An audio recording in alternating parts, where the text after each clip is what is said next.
Start the meeting. Okay, thank you.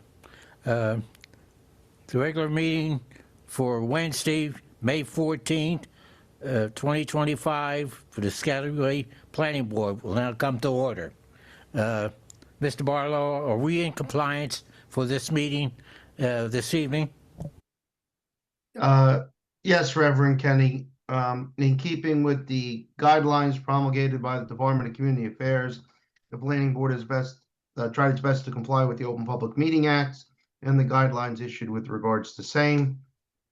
The Zoom link for this matter has been part of the agenda and has been put forth. If any members of the public wish to comment, they just need to raise their hand at the appropriate portion.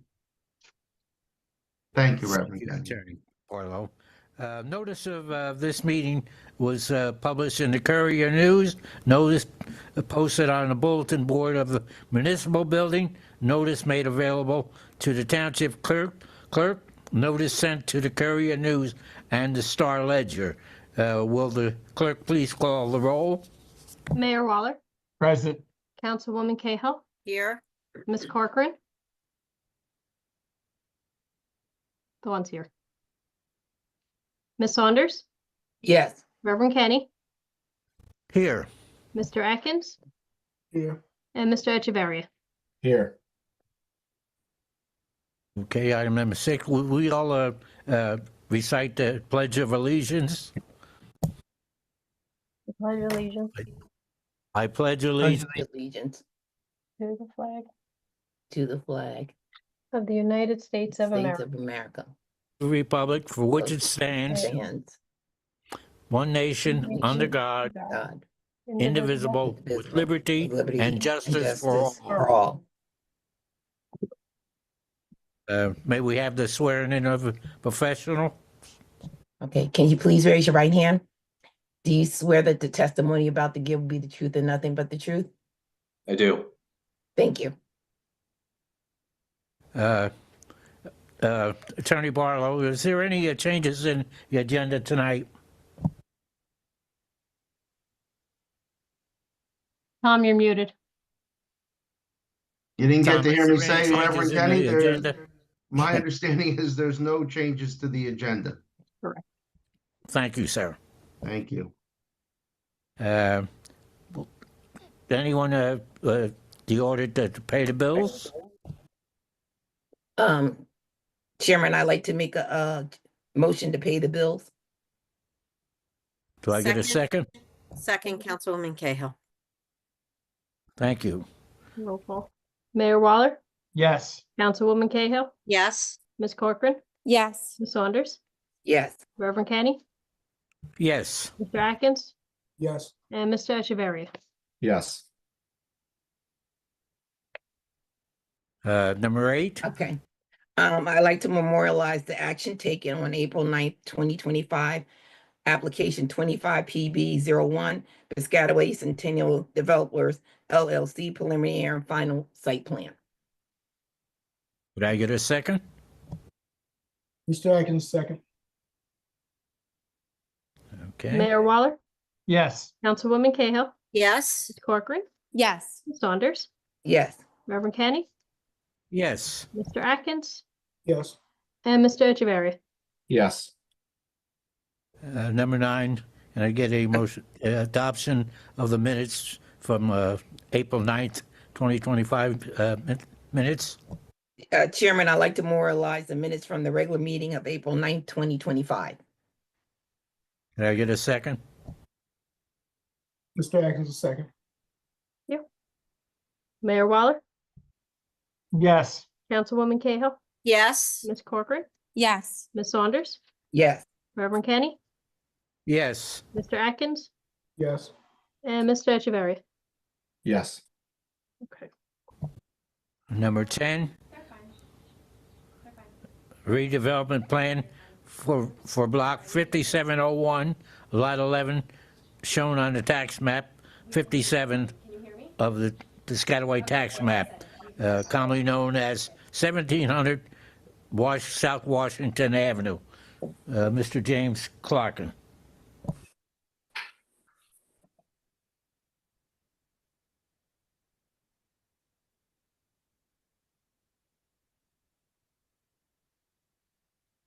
Yes, good evening, members of the board. I'll be presenting this redevelopment plan tonight. So this is 1700 South Washington Avenue, block 5701, lot 11. So back in April 2014, by resolution 24-159, both lot 11 and 12 of block 5701 was designated as in need of redevelopment. And so we decided to do two separate redevelopment plans. So this one is specific to lot 11. As a refresher, 5701 lot 11 is about 42 acres in size. It has frontage on both Suddy Avenue and South Washington, so it's quite a large piece of land. And it has never been developed and is currently vacant as of now. As you're driving down South Washington Avenue, the best landmark, I guess you could say, are the huge electric utility overhead lines that you see going through the property. But this redevelopment plan proposes senior citizen housing as the sole permitted principal use. And this is because your master plan specifically called out this lot for senior citizen housing. So basically this redevelopment plan was written to effectuate that use that you are looking to establish at block 5701 lot 11. And especially because there's so much demand for that use, that is what we're looking to move forward with. So as you can see, your current zoning ordinance under SCH zone is senior citizen housing. And so this plan will also have the same. So this is just what your current zoning code calls for, but it will be a little bit different for the redevelopment plan, and I'll get into that a little bit because there's going to be two sites. But as I said, the plan vision is to effectuate what your master plan calls for. I will say that for the Fair Housing Act, we're looking to do 39 affordable housing units as part of this redevelopment plan so that it complies with your fair share obligations. So your goals are to create land use requirements specific to the redevelopment area that effectuate senior citizen housing.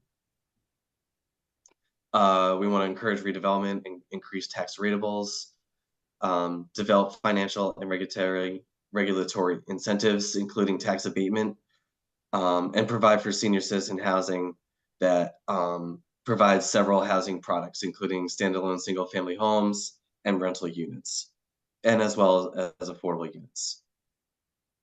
So if you go to page 4 on the redevelopment plan in front of you, this is the land use plan that we are proposing. So as I said, there's two different sets of standards. So we're gonna have a site A, and that will be specifically applicable to senior restricted single family residential use. And then there will be site B, which will be senior restricted multifamily use. Site A will be accessed off of Suddy Avenue, and site B will be accessed off of South Washington Avenue. And as I said, blocks 5701, lot 12 is a part of the original in need of redevelopment study we put together for you, but it will be addressed in a separate plan. So under principal permitted uses, as I said, site A, site B, these are your permitted accessory uses, which are pretty standard. So you have your off-street parking, your clubhouses, pools, walkways, game and sport areas, electric vehicle chargers, and then prohibited uses is basically anything that's not in here or that is hazardous or dangerous. So this bulk requirements table lays out the requirements for site A and site B. So these are pretty typical for single family within the area of Piscataway that we're talking about off of Suddy Avenue. So minimum lot area is 5,000 square feet, 50 across, 100 deep, with typical setbacks. And then we have site B, which is much larger. So I would say this is going to encompass around 16 acres as conceptualized. So the minimum lot, so that meets the minimum lot area of 30, but definitely larger setbacks so that there's more space off of South Washington Avenue. And further, the max height is only 50 feet for principal structures. So the maximum net density that we're looking for site A is 4.3 units per acre. That's for the single family residential, and then 12 units per acre for site B. which is the multifamily residential. These are just your accessory structure bulk standards at the bottom of page 5. I think the most important one is making sure that the clubhouse is no larger than 35 feet in height.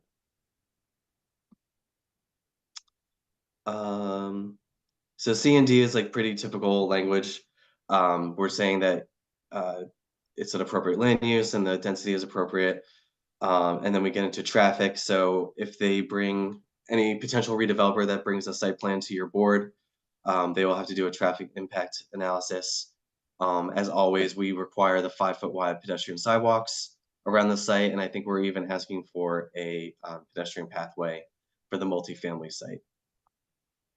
I do want to note that the redeveloper shall dedicate sufficient land to achieve your master plan's 52-foot half width of South Washington Avenue. We're calling for egress, excuse me, from South Washington to have no left in and no left out. However, this is a county road, so they may reach out to the county for, excuse me, a left in, left out, and if that becomes the case, then that will be permitted. Parking and loading, we're looking for 2 spaces per driveway for the single family is pretty typical. And then multifamily dwellings, 1.5 spaces per dwelling, which I think should be more than enough, especially for senior citizen housing. And then we're looking for at least 22 spaces electrified for EVs at the time of occupancy. And then following 1 year from that, when you hit the 90th certificate of occupancy for the multifamily site, another 22. And that should comply with the state requirements requiring with respect to EVs. For utilities, pretty standard. Mr. Mayor, I will note that I did require underground installation of all utilities to the maximum extent possible, but also fiber optic conduit must be installed along all property frontages and shall be installed underground. So I can make that change to say that Piscataway must have access to that conduit. Yeah, and if I may, James, Clark, and can we make sure that we have access to the back of the property as best we can?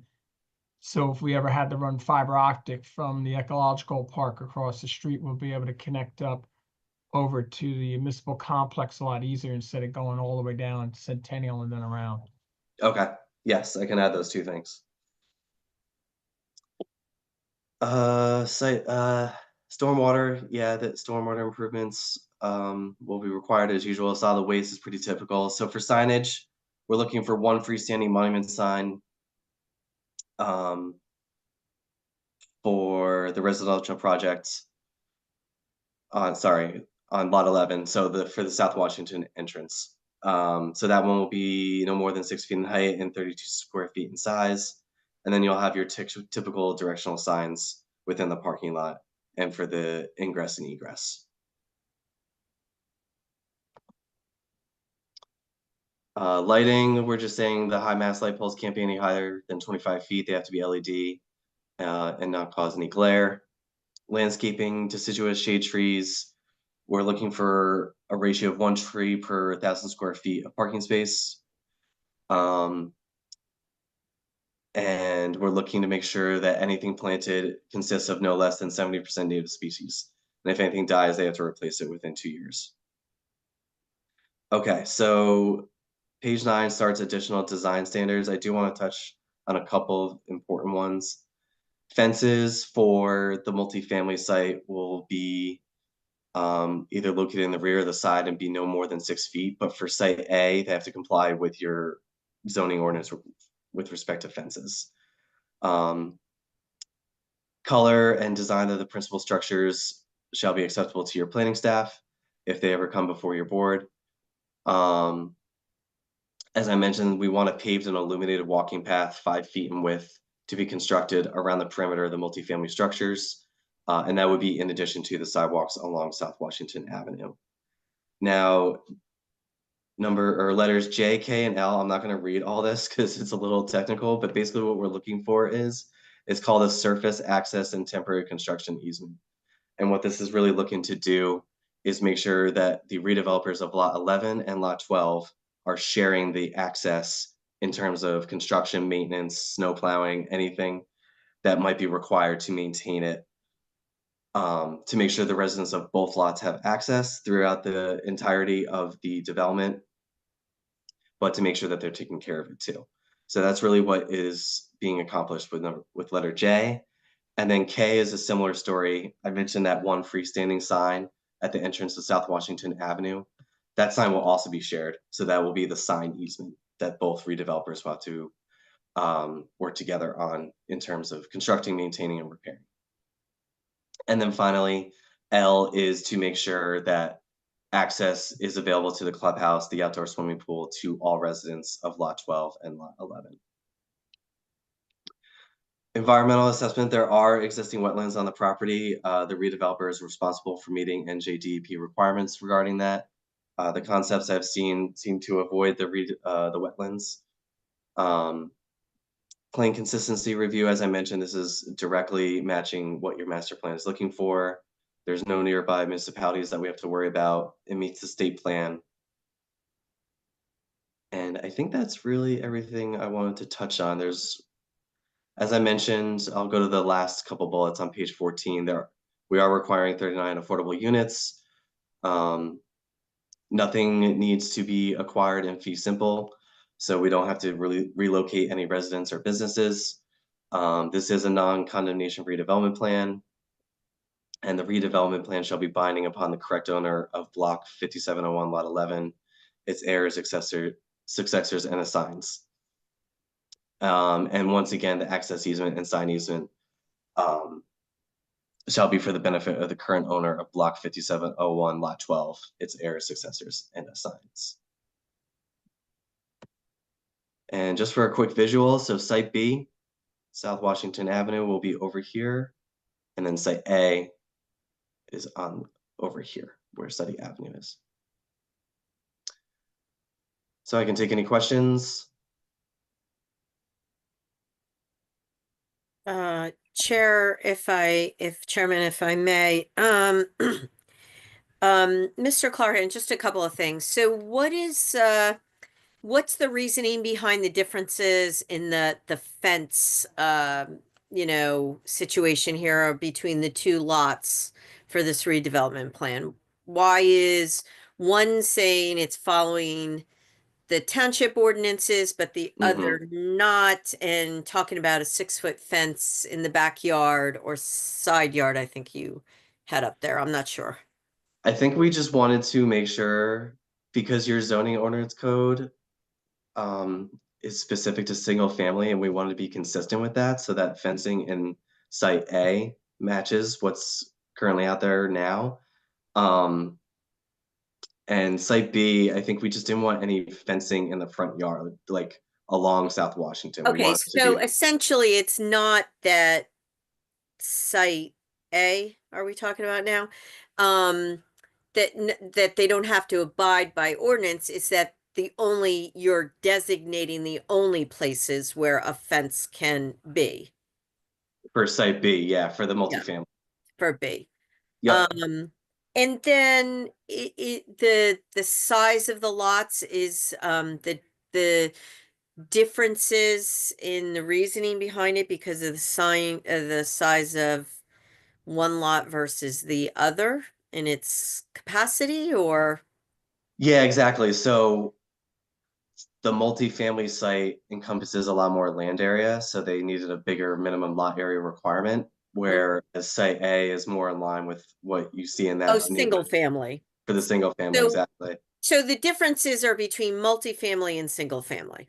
Yes, I think that would be the best way to describe it. Right. And then the idea is that even though they're two potentially separate owners or developers, they would have one clubhouse, one pool is. Yeah, so I think that site A does not have, from the concept plans I've seen, does not have direct access to that pool. They may, what I was talking about is lot 12 here. Let me bring it up again. It might be easier to visualize.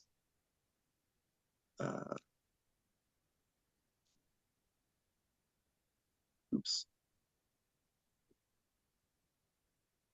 So lot 12 is right here. Yeah, So if the clubhouse would be over here. So we want to make sure that lot 12 residents can access the amenities built here. if it's two different developers, how is that working? Right, so this plan is just for what is outlined in blue, lot 11. So that's why I went through all of that, like the surface access and temporary construction easement. Those easements will regulate, for almost a lack of a better word, that they maintain the egress, because lot 12 will be dependent on that egress from South Washington. But Right? we also want, this redeveloper may want his residents to have access to the amenities that are on lot 11. Either better way to put it is it has to go on one lot or the other. So if there are two redevelopers as we envision, one for lot 11, one lot 12, the clubhouse has to go somewhere. So someone's going to have to allow access. Does that make sense? Yeah, it does. Yeah, I guess I can say it again. No, I if it's helpful. know. I mean, I'm just trying to think like access to a pool and things of that nature and any extra fees that people might be paying. I guess I just don't understand if it's located on the property that's being developed by one owner, how residents of a separate property, if a separate owner has it, gets access to that without some sort of additional fees. I just, or cost added to their rent or mortgage. You know what I'm saying? I Councilman see what you're Kale, saying. I I just think, don't understand how that works. Somebody could. That- yeah, that's I for think the the two easement is developers and their saying, attorneys to work out. yeah, Okay. that's one. Yeah, But I mean, the redevelopment plan requires them to do it. So Okay. they're forced to, because I think part of the reason is the way that lot 12 is shaped, trying to have its own entrance off of South Washington, and then putting, if you think about it, if both of them had their own clubhouses and pools and parking lots, you could theoretically have two that you could throw a ball and hit off of each other, and that probably doesn't make the most sense from a development plan. You're So still I am gonna have to sure cross the street though to go to the pool or the clubhouse. you'll have to get, most of these developments, you're not going to be able to just walk to the pool. Might have to go to your car, and that's why there's um, walkable paths plus parking. And And look, the I'm sure easement, they'll share the cost. They'll work yeah, it out so they exactly. share The the easement cost. says they share the cost, the two redevelopers share the cost, so they may build that into their rents. Yeah. And But what also, the about easement also then, says they have right, to share the parking spaces for that. right. And then any potential developer who then comes before us with their site plan, the Mhm. first pass, being that these folks in the other lot have to cross a street, a public street, where I know, Mr. Baller, you're saying, oh, a lot of them they may have to drive to, but they're still within their development.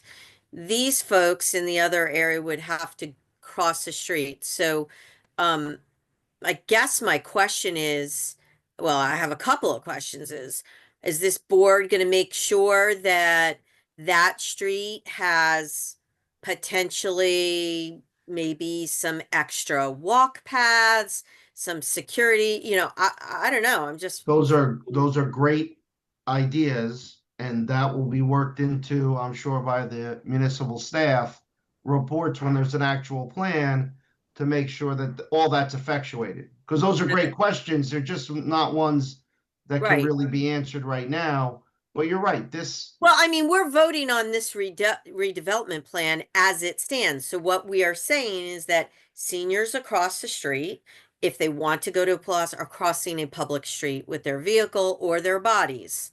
And so as we vote on this and think about this, it's something that we also have to take into consideration whenever or whoever the developer is who comes in, is there's got to be safety precautions added to that township street. well, I would think it's an interior street within the confines of the development. for instance, say all the lots were here. Wait. That street isn't going to be accessible to everybody because I think it connects to another street. Am I wrong? It may be private. If you're going from Yeah. one lot to the other, it very Yeah. well may be private. Wait, It depends if the Could town you takes bring the- up the map again, Sure. Mr. Clarkin? Yeah. Okay, because I thought the street connected. Those lots are adjacent to one another. Right now, there's like no. Okay, street but between if you There's no look at, streets street. anywhere. if you look at the South Washington entrance, There's no entrance. There right isn't now. at this time. That's just Okay. a blue lot line. oh, Yeah. that's a blue lot Yeah, Yeah, line. that's not a lot. road. I'm Yeah, I'm sorry. sorry. I did that highlight so you So you're knew gonna see what was- 11 and 12. There's no access between the two of them right now, but when these come in for site plan, that's when that's gonna come into play, and it's gonna All be right, between the so lots. they're gonna share an entrance with the signage. Mhm. Mhm. Okay, now I understand. Thank you. So you're gonna come in one entrance and maybe go to the right Or for to the left. Acme, Yeah, your housing, and go to the left for Beta. yeah, But they're Gotcha. gonna have common amenities, I guess. got you. But now that is that is a delineation. Where's the access from Suddy Street though? Here, let me Where's the hold on. Let me zoom in. where's the uh, spot? Hold on. So this is Carroll Lane, I think. Oh, I see it. Okay. And it's Yep. not. Yeah, they'll have to develop Gotcha. the rest of it. Okay. All right, thank you. You're welcome.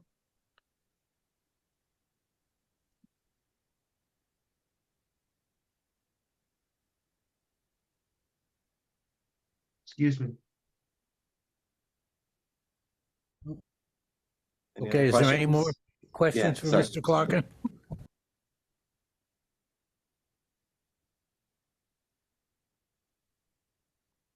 Okay, what do we do with this, board members? What do you want to do? Do you want to go forward with this plan, or is there any revisions that we need to add to it before we go forward?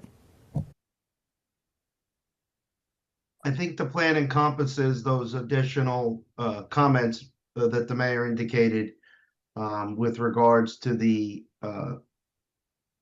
4-inch conduit and access for the municipality in the rear, Mhm. Reverend Kenny. So that would be the redevelopment plan as indicated by Mr. Clarkin with those additions. And if it's the board's pleasure, would be recommending to the council the adoption of the redevelopment plan.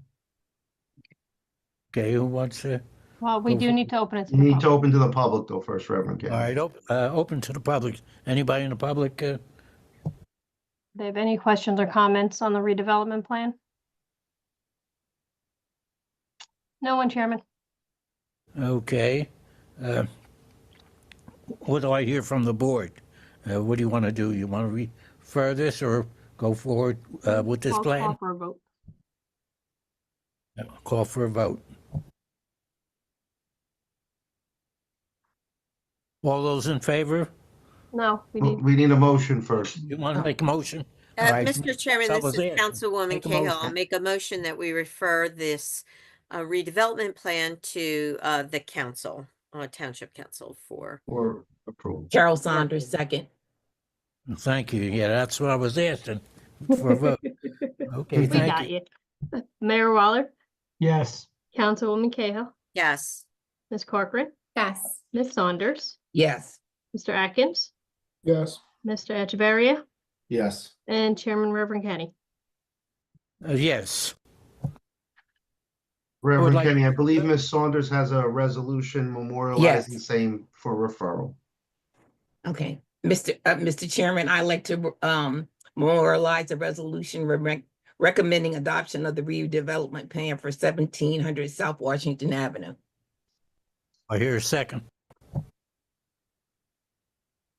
Second, Councilwoman Cahill.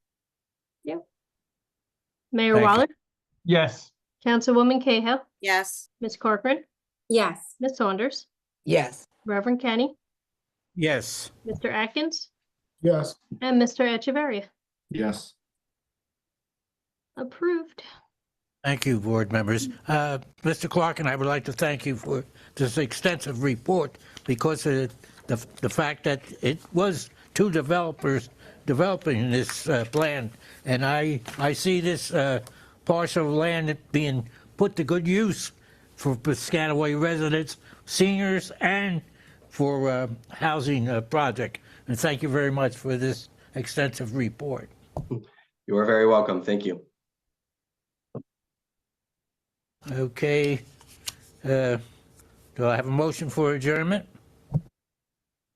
Motion to adjourn.